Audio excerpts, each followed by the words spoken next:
चारैतिर अग्ला अग्ला पहाडहरू अनि त्यसकै बिचमा यसरी फैलिएर बसेको यो विशाल र मनोरम उपत्यका।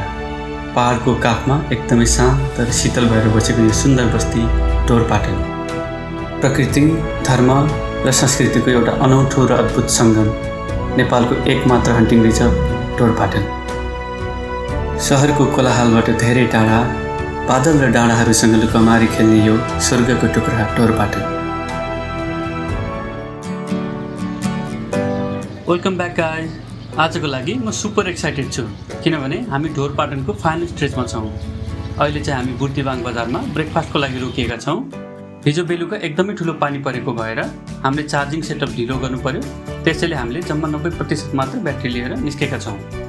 आज हाम्रो यो इभी BYD Atto 2 लाई हामीले लिमिटसम्म पुस गर्नेछौँ। हेरौँ यसले हाम्रो डेस्टिनेसन कन्कर गर्न सक्छ कि सक्दैन।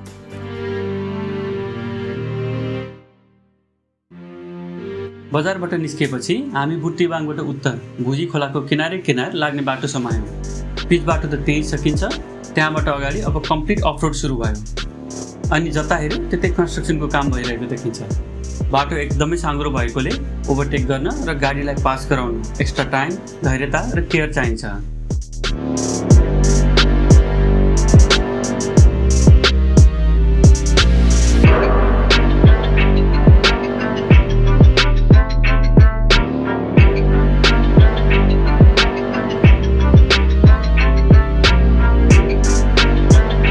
म यति चाहिँ ढुक्कले भन्न सक्छु, मैले आजसम्म गाडी चलाएको मध्ये यो सबैभन्दा वर्स्ट बाटो हो, चाहे इभीमा होस् या अरू कुनै गाडीमा। मेरो पुरानो गाडी भएको भए त यहाँसम्म आउने चान्स नै थिएन, बाटोमै अड्किन्थ्यो। थ्याङ्कफुल्ली यो Atto 2 को 200mm ग्राउन्ड क्लियरेन्स र स्नो मोड एकदमै काम लागिरहेको छ। बाटोको कन्डिसन जतासुकै खराब भए पनि वरिपरिको ब्युटिफुल डाँडाहरू र साना साना गाउँहरू हेर्दै जाँदा यो यात्रा अलि सहज भएको छ।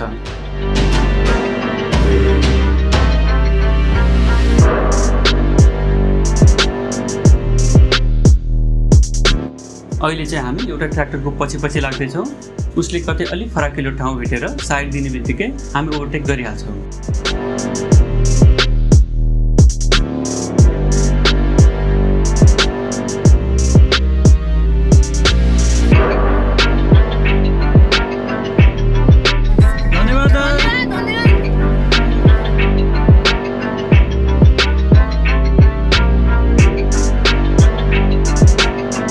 यहाँका लोकलहरूले भन्दै थिए कि अबको 2-3 महिनाभित्र यो बाटोको ग्रेभलिङ र लेभलिङ काम सकिन्छ अरे।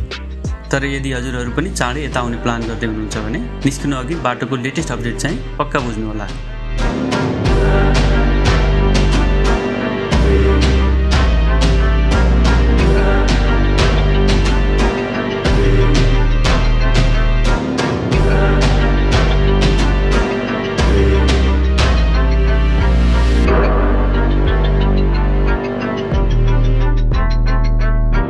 तपाईहरूको छिट्टै यो बाटोको स्तर उन्नति हुनभन्दा अघि नै ढोरपाटन आउने प्लान छ भने 4 व्हिल ड्राइभ गाडी नेसेसरी हुन्छ। यदि तपाईहरूसँग 4 व्हिल ड्राइभ गाडी छैन भने मेरो सल्लाह चाहिँ आफ्नो गाडीलाई त्यही बुर्तिवाङको कुनै होटलमा पार्क गरेर एउटा 4 व्हिल ड्राइभ बोलेरो मगाउनु भन्ने हुन्छ। आफ्नो गाडी यो बाटोमा लिएर आउनु भनेको एउटा ठुलो रिस्क लिनु हो। स्पेसल्ली रेनपछि त 2 व्हिल ड्राइभ गाडीमा ढोरपाटन पुग्न अलमोस्ट इम्पोसिबल नै हुन्छ।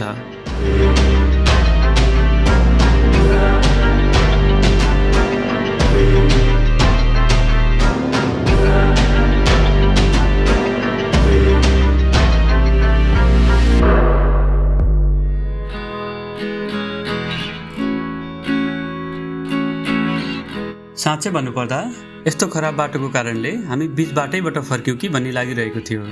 तर हाम्रो माथि जसरी पनि पुग्ने प्लान भएकोले आफ्नै गाडीमा ट्राई गरिरहने या माथिसम्म जानको लागि एउटा लोकल बोलेरो खोज्ने भन्ने सल्लाह गर्दा लास्टमा चाहिँ हामीले धेरै रिस्क नलिने डिसिजन गर्यौँ।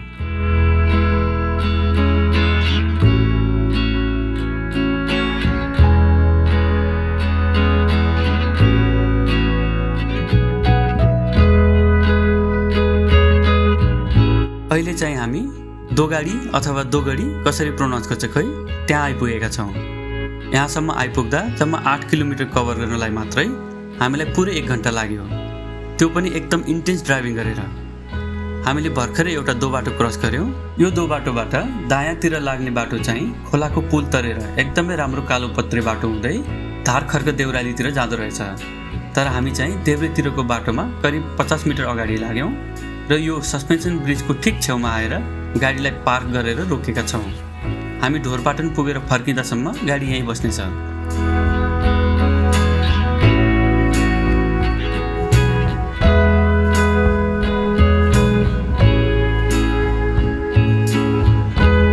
आफ्नो गाडीलाई यसरी बीच बाटोमै छोडेर हिँड्नु पर्दा अलिकति बिटर स्विट त फिल भइरहेको छ। ब्याट्री रेन्जको कति पनि इस्यु थिएन। यो बाटोको कन्डिसनले गर्दा हामी रोकिनु पर्यो। तर जेसुकै होस्, जसरी भए पनि हामी आफ्नो डेस्टिनेसनसम्म चाहिँ पुगेरै छाड्छौँ।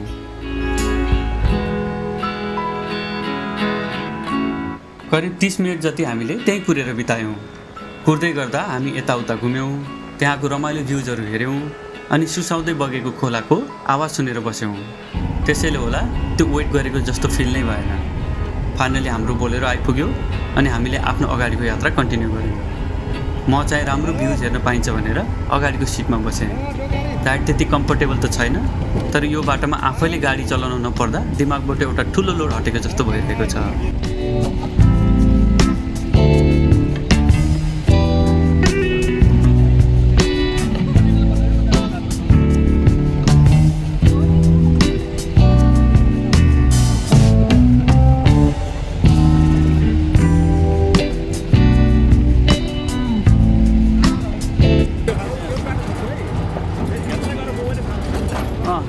एउटा हात समात्नु पर्यो, एउटा हात छोड्नै भएन।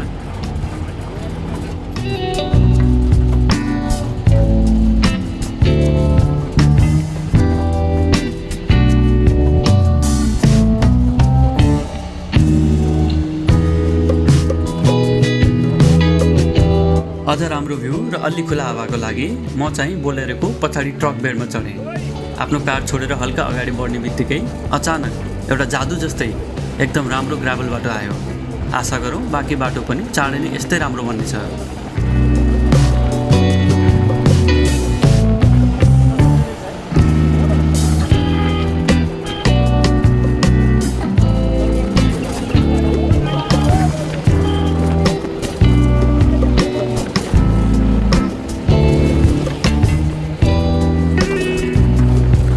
हामी बोलेरोमा एकछिन मात्रै अगाडि बढेका थियौँ अनि बोलेरो एउटा पसलको अगाडि रोकियो।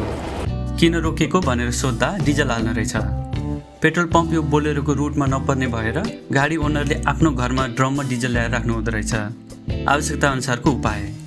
तर यति राम्रो भ्यू भएको फ्युल स्टेसनमा त रोकिँदा पनि रमाइलो लाग्दो रहेछ।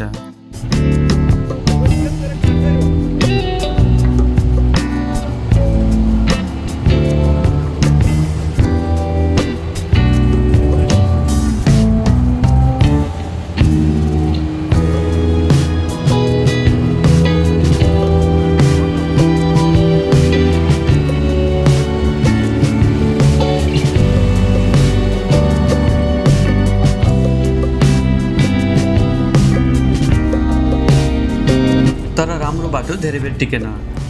त्यो ठाडो उकालो लाग्नु अघिको अन्तिम गाउँ काटेर अगाडि मात्रै बढेका के थियौँ, बाटोको कन्डिसन फेरि एकदमै खराब भइहाल्यो।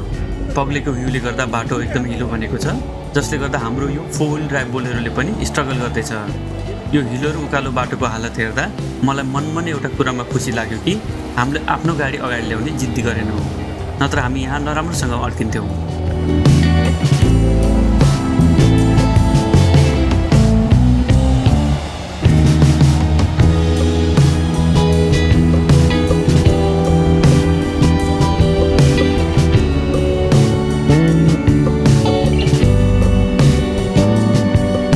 बाटोको यो सबैभन्दा गाह्रो र टप सेक्सन पार गरेपछि चाहिँ यो यात्राको सबैभन्दा रिवार्डिङ पार्ट सुरु हुन्छ।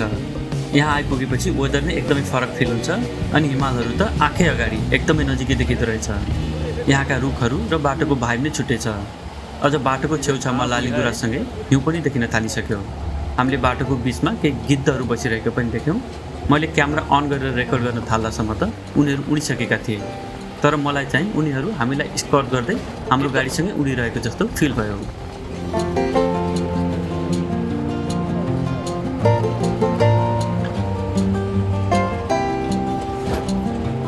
हामीलाई यहाँसम्म आउँदाखेरि हाम्रो बोलेरोमा धेरै भिड भयो। पानी वा हिउँ पऱ्यो भने कहाँ बस्ने र कसरी जाने होला भन्ने चिन्ता लागिरहेको थियो। तर अगाडिबाट क्रसिङ गर्दै आएको बोलेरोको हालत हेर्दाखेरि हामीलाई आफू निकै भाग्यमानी महसुस भयो। हेर्नुहोस् त अगाडि कतिजना चढेको एउटै बोलेरोमा।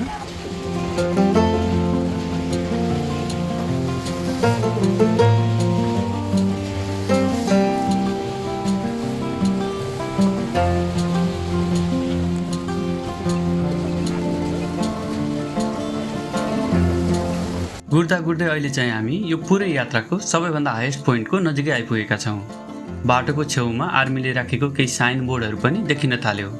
खासमा हामी ढोरपाटन हन्टिङ रिजर्भको आर्मी कन्ट्रोल एरियाभित्र छिर्दैछौँ। यहाँ भिडियो खिच्ने नियम के कस्तो छ मलाई थाहा नभएको हुनाले जस्ट टु बी सेफ मैले आफ्नो क्यामेरा केही समयको लागि बन्द गर्दैछु।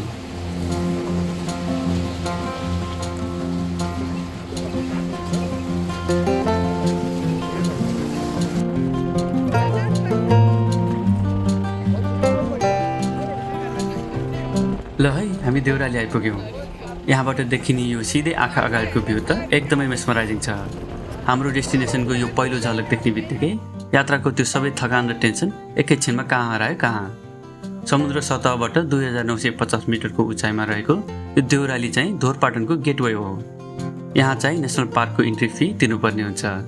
लोकलहरूको लागि त त्यो फी लाग्दैन रे, तर जे भए पनि गेटमा रोकिएर आफ्नो इन्ट्री रजिस्टर गर्ने र इन्ट्री फी लाग्नेले पर्मिट काट्ने काम अनिवार्य छ।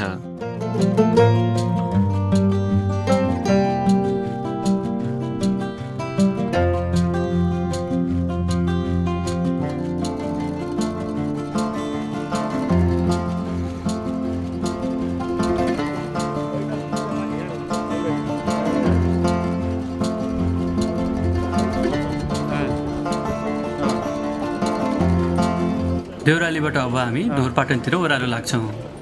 तर म अझै पनि यो भ्यूबाट आफ्नो आँखा हटाउन सकिरहेको छैन। यहाँबाट तल जाने दुईवटा बाटो छन्। हामी बायाँको बाटो झर्दैछौँ र हाम्रो नेक्स्ट डेस्टिनेसन हुन्छ ढोरबाराई मन्दिर। बादल लागेको कारणले कुनै पनि बेला पानी वा हिउँ पर्न सक्छ जस्तो मौसम छ।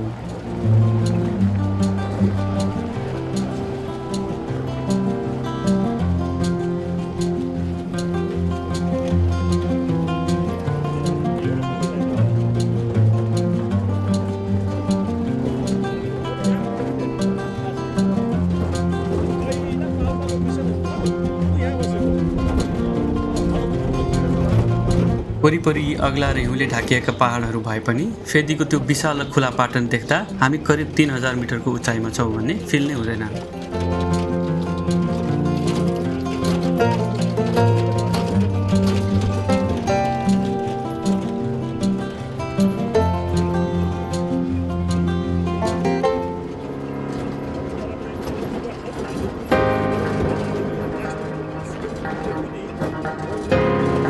बाटोमा हाम्रो भेट एउटा एकदमै क्युट घोडा चढाउने बाबुसँग भयो।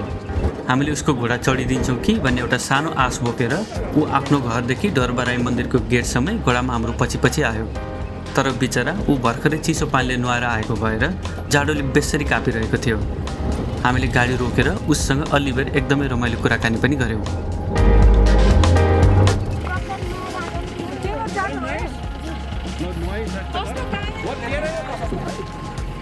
वर्षमा कति चढ्नु आउँछ? 50 चोटि त टन्नै नहुँदो रहेछ। ल हामी ऐतिहासिक ढोरबाराई मन्दिर आइपुगेका छौँ। यहाँ चाहिँ परम्परागत ढुङ्गे धारा र एउटा पवित्र पोखरी पनि छ जहाँ मान्छे नुहाउने गर्छन्। तर मेरो विचारमा यहाँ नुहाउन त एकदमै कडा धार्मिक आस्था र यो चिसो पानी खप्न सक्ने एक्स्ट्रा शक्ति चाहिन्छ होला। हामी यहाँ पूजामा बिजी भइरहेको बेला अचानक मौसम चेन्ज भएर पानी पर्न थाल्यो। यही परिरहेकोलाई के भन्छ पानी कि हिउँ थाहा नै भएन। खसिरहेको हरेक पानीको थोपाभित्र हिउँका साना साना टुक्रा पनि मिसिएको छ। म हजुरहरूलाई क्यामेरामा देखाउन आफ्नो हत्केलामा थोपा क्याच गर्ने ट्राई गर्दैछु, तर अनलकी कति भन्दाखेरि यत्रो बेर भयो आफ्नो एक थोपा परेन। अहिले प्योर बुरबुरे हिउँ नपरे पनि पानीसँग मिसेर हिउँ खसिरहेको छ।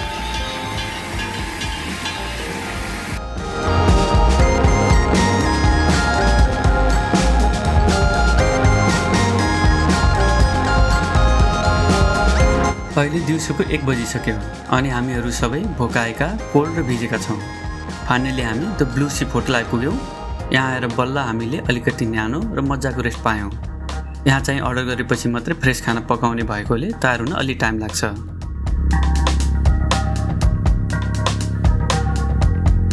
यदि हजुरहरू पनि यहाँ आउने बित्तिकै तातो तातो खाना खान चाहनुहुन्छ भने चाहिँ पहिले फोन गरेर अर्डर गर्नुहोला। यहाँको भाइब, सफा हावापानी र वरिपरिका राम्रा हिमालहरूले गर्दा त्यो खाना कुर्नु परेको टाइम पनि पट्टा लाग्दो भएन। यो कडा भोकले गर्दा हो कि खाना त यति मिठो भयो कि कुरै छाडौँ। लामो समयपछि खाएको एउटा एकदमै मेमोरेबल खाना थियो यो।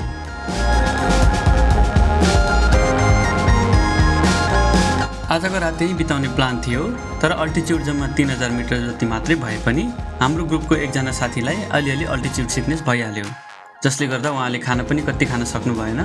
रातभरमा हेल्थ अझै बिग्रिन सक्छ कि भन्ने डरले हामीले त्यहाँ बस्ने प्लान ड्रप गर्यो र चाँडै नै तल फर्किने एउटा डिफिकल्ट डिसिजन लिनु पर्यो। हामीले अर्को पटक आउँदा चाहिँ टन्न टाइम निकालेर बुकी पाटनको ट्रेक प्रपरली गर्ने पक्का बाचा गर्दै निस्क्यौँ।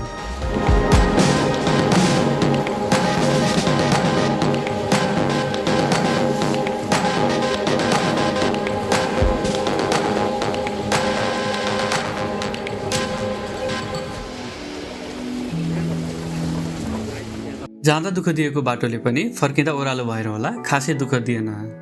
तर बाटो छेउमा छोडेर आएको हाम्रो गाडीको चाहिँ अलिअलि चिन्ता लाग्न थालिसकेको थियो।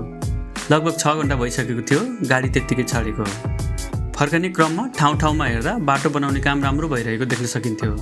कतिपय भर्खरै ग्राभल गरेको सेक्सनहरू त साँच्चै नै पक्की बाटो जस्तै स्मुथ फिल हुन्थ्यो।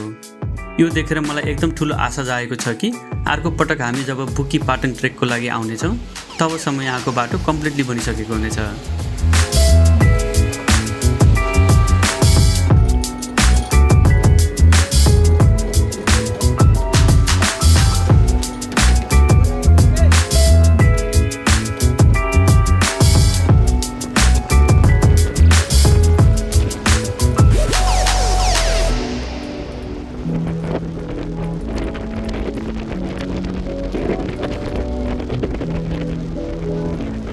फाइनली हामी आफ्नो गाडी भएको ठाउँमा आइपुग्यौँ र गाडी सही सलामत देख्दा ढुक्क भयो। हामी आफ्नो गाडीमा यात्रा सुरु गरेको मात्रै थियौँ र खराब बाटो सुरु भयो। तर ओह्रालो बाटो भएकोले ड्राइभिङ गर्न उकालोभन्दा अलि सजिलो भयो, किनभने उकालोमा जस्तो मोमेन्टम क्यारी गर्नु पर्दैन र गाडी पछाडि चिप्लिने डर पनि हुँदैन। यो एकदमै रफ बाटो र दिनभरिको नन स्टप एक्साइटमेन्टले गर्दा बुर्तिवाङ पुग्दासम्म हामीहरू कम्प्लिटली थाकेर लक्कतरान परिसकेका थियौँ। त्यसैले होटल दरबारमा फेरि चेक इन गरेर हामी सिधै सुत्यौँ। तर मैले आउने बित्तिकै इभीलाई चार्जमा प्लग इन गर्न चाहिँ बिर्सेको छैन। हामी 82% ब्याट्री लिएर तल झरेका थियौँ, जसको मतलब यो यात्रामा गाडीले जम्मा 8% मात्रै ब्याट्री कन्ज्युम गरेछ। तर यो कम ब्याट्री खपत हुनुको रियल रिजन त हजुरहरूलाई थाहा नै छ। रेन्ज हाम्रो एनिमी थिएन, तर ग्राउन्ड क्लियरेन्स र त्यो हिलोले गर्दा मात्रै हाम्रो प्लान चेन्ज भयो।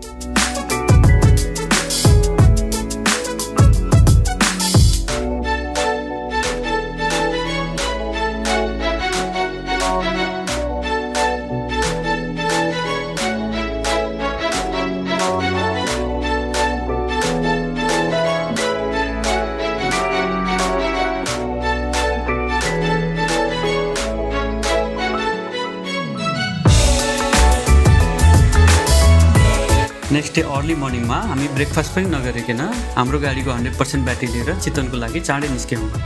फर्किँदा चाहिँ हामीले पोखरावाला रुटबाट जाने प्लान बनाएका छौँ। बुटोलको बाटोमा हुने त्यो झ्याउलाग्दो डाइभर्जनहरूले गर्दा हामी दिक्क भइसकेका थियौँ। त्यसैले योपालि हामी बागलुङ, कुस्मा, पोखरा हुँदै एकदमै रमाइलो सिनिक रुटबाट जाँदैछौँ। गुड्दै अहिले चाहिँ हामी वामी टक्सर आइपुगेका छौँ, जहाँबाट 2वटा मेन रुटहरू छुट्टिन्छन्। यहाँबाट दाहिने लाग्नुभयो भने रिडीतिर झरिन्छ भने देब्रे लाग्यो भने जुन बाटो हामी अहिले जाँदैछौँ सिधै बागलुङ बजार पुगिन्छ।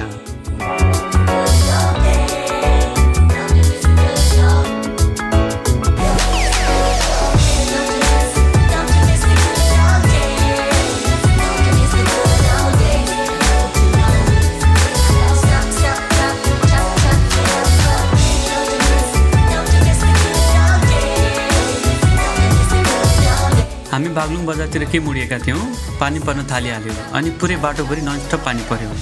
कहिले अलि सिमसिम हुन्थ्यो त कहिले एकदमै ठुलो पानी पर्थ्यो, तर झरी एकछिन पनि थामिएन।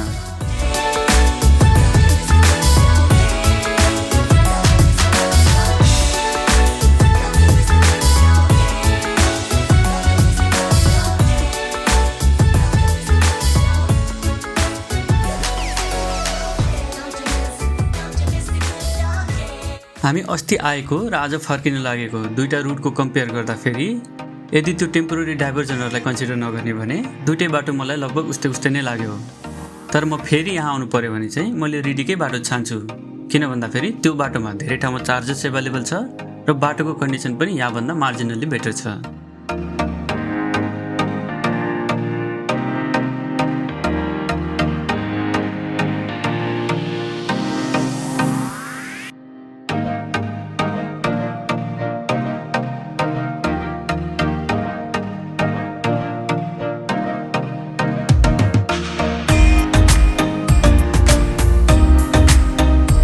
हामीले भर्खरै बाटोको यस्तो सेक्सन क्रस गरेर आयौँ जहाँ बाटो एकदमै खराब थियो। बागलुङ बजार छिर्नु ठिक अगाडि त्यो लामो ओह्रालो बाटोमा काम भइरहेको जस्तो त देखिन्थ्यो, तर आज त्यहाँ कोही पनि काम गरिरहेको देखिएनन्। बाटोभरि ठुला खाल्डाहरू मात्रै थिए अनि लगभग हरेक जसो टर्निङमा पुरै पिच नै उक्किएर बाटो एकदमै खराब अफ रोड भइसकेको छ।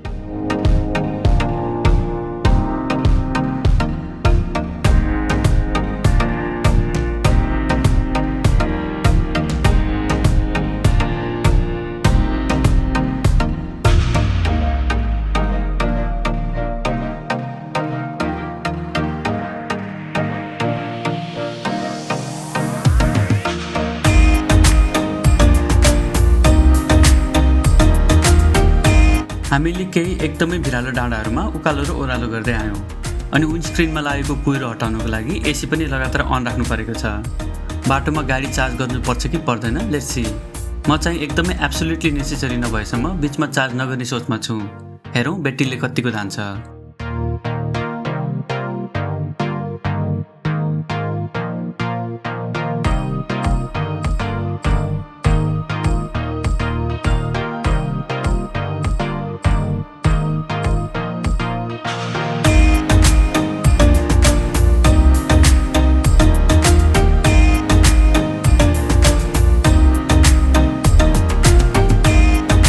ओह्रालो खराब बाटोमा ड्राइभ गर्दा गर्दै हामी बागलुङ आइपुगिसकेका छौँ।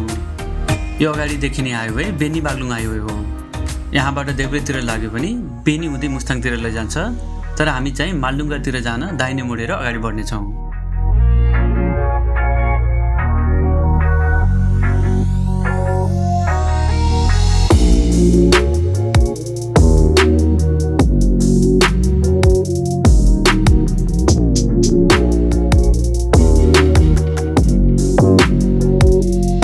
बाटोमा मान्छेहरूको यो चहल पहल, जताततै देखिने पूजा सामग्रीका पसलहरू र लाइनै लागेर पार्क गरिएका बसहरू देख्नुको मतलब हामी प्रख्यात बागलुङ कालिका मन्दिर भएको ठाउँ आइपुगेका छौँ। यो एरिया चाहिँ मन्दिरको मेन इन्ट्रान्स हो, तर एक्चुअल मन्दिरभित्रसम्म पुग्न यहाँबाट हरियो जङ्गलको बाटो हुँदै करिब 5 देखि 10 मिनट मजाले हिँड्नुपर्छ। यहाँ आइपुग्दा छुट्टै रमाइलो र आध्यात्मिक भाइब आउँछ। विशेष गरी दसैँको बेला यहाँ पूजाआजा गर्नका लागि देशैभरिबाट मान्छेहरूको एकदमै ठुलो भिड लाग्ने गर्छ, किनभने यो काली माताको एकदमै प्रख्यात र शक्तिशाली मन्दिर हो।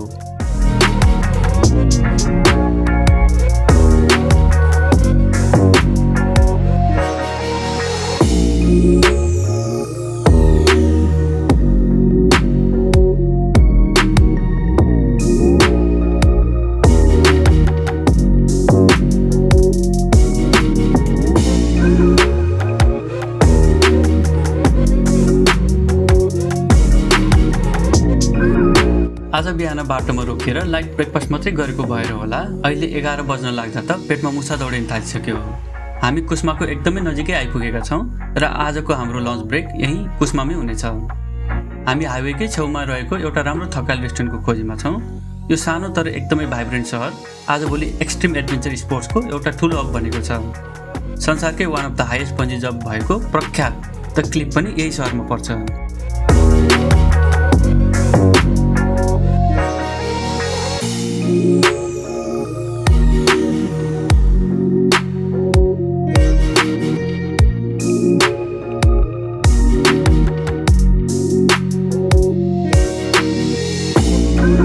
हामीले एकदमै छिटो लन्च सकायौँ अनि यो मौसमलाई बिट गर्न तुरुन्तै अगाडि बढिहाल्यौँ। मलाई झरीको यो एम्बियन्स र पानीमा गाडी कुदाउन जतिसुकै मन परे पनि पहाडको बाटोमा अचानक आउने ठुलो पहिरोमा अड्किने खतरा एकदमै रियल हुन्छ, जुन म कम्प्लिटली अभोइड गर्न चाहन्छु। भर्खरै हामीले यो यात्राको अन्तिम पहाडको टप क्रस गरेका छौँ। लुम्ले हुँदै हामीले यो फाइनल रिजाइन काटेपछि अब चाहिँ हाम्रो पुरै यात्रा ओह्रालो झर्छ र घर नपुगिन्जेलसम्म पुरै डाउनहिल ड्राइभ मात्रै हुनेछ।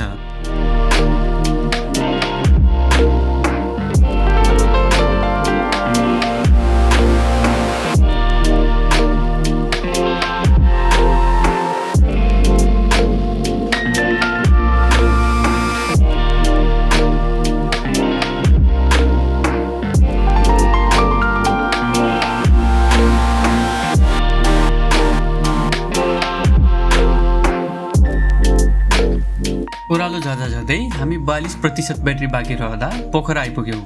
हाम्रो सेड्युल एकदमै टाइट भएकोले हामीले पोखरामा कतै पनि नरोकिने डिसिजन गर्यौँ र गाडीलाई नरोकी सिधै अगाडि बढायौँ। यदि हजुरहरू पोखरादेखि चितवनसम्मको यो हाइवेको कन्डिसन कस्तो छ भनेर अझै डिटेलमा हेर्न चाहनुहुन्छ भने मेरो योभन्दा अगाडिको डेडिकेटेड भिडियो चेकआउट गर्न सक्नुहुन्छ, जसको लिङ्क माथि स्क्रिनको टप राइट कर्नरमा आई कार्डमा आइसकेको छ। यो पुरै 3 दिने यात्रालाई छोटकरीमा समेट्नु पर्दा यो ट्रिप हाम्रो लागि एउटा कम्प्लिट रोलर कोस्टर राइड जस्तै भयो। चितवनबाट इभीमा निस्केर बुर्तिवाङसम्मको त्यो चुनौतीपूर्ण ड्राइभिङ, त्यसपछि ढोरपाटनको त्यो खतरनाक उकालो र हिलो बाटोमा बोलेरोको पछाडि खाएको झट्काहरू, अनि ढोरबाराई मन्दिरको त्यो अनौठो हिउँ पानी र साथीलाई लेक लागेर हतार हतार प्लान चेन्ज गरी फर्किनु परेको क्षण। यी 3 दिनमा हामीले यति धेरै कुराहरू र मौसमका रूपहरू अनुभव गर्यौँ कि लाग्छ हामी महिनौँ लामो टुरमा थियौँ। गाडीको कुरा गर्दा यो पुरै पहाडी बाटो र चिसो मौसममा पनि हाम्रो इभीले रेन्जको कति पनि टेन्सन दिएन र हामी ढुक्कसँग घर फर्किन सफल भयौँ। बाटो जतिसुकै च्यालेन्जिङ भए पनि यो 3 दिनको हरेक सेकेन्ड एकदमै वर्थित थियो। फाइनल्ली हामी सुरक्षित रूपमा आफ्नो घर चितवन आइपुग्दा 18% ब्याट्री बाँकी थियो। बुर्तिवाङबाट 100% ब्याट्री लिएर हिँडेको पोखरा आइपुग्दा 42 र घर आइपुग्दा 18% ब्याट्रीमा ओर्लियो, जसको मतलब यो सिनिक रुटमा 290 किलोमिटर ट्राभल गर्दा 82% ब्याट्री कन्ज्युम भयो। यो यात्रा साँच्चै नै एउटा ठुलो एडभेन्चर र एउटा दह्रो रियालिटी चेक भयो। ढोरपाटनको त्यो अद्भुत सुन्दरता, बाटोको कडा हिलो, प्रोपर फोर ड्राइभको इम्पोर्टेन्स र इभीलाई बिचमै छाडेर बोलेरोको पछाडि गरेको त्यो यात्रा, यो सबै अनुभव सधैँका लागि यादगार रहनेछ। हजुरहरूलाई हाम्रो यो ढोरपाटनको यात्रा कस्तो लाग्यो कमेन्ट गर्नुहोला। मन पर्यो भने भिडियोलाई लाइक र सेयर गर्न नबिर्सिनु है। च्यानलमा नयाँ हुनुहुन्छ भने द नेचर ड्रिफ्टरलाई अहिले नै सब्सक्राइब गरिहाल्नुहोस्, किनभने आउने एपिसोडमा हामी अप्पर मुस्ताङ जाँदैछौँ। हाम्रो फेसबुक र इन्स्टाग्राम लिङ्क तल डिस्क्रिप्सनमा छ, त्यहाँ जोडिनु होला। अर्को नयाँ एडभेन्चरमा फेरि भेटौँला। Till then keep drifting.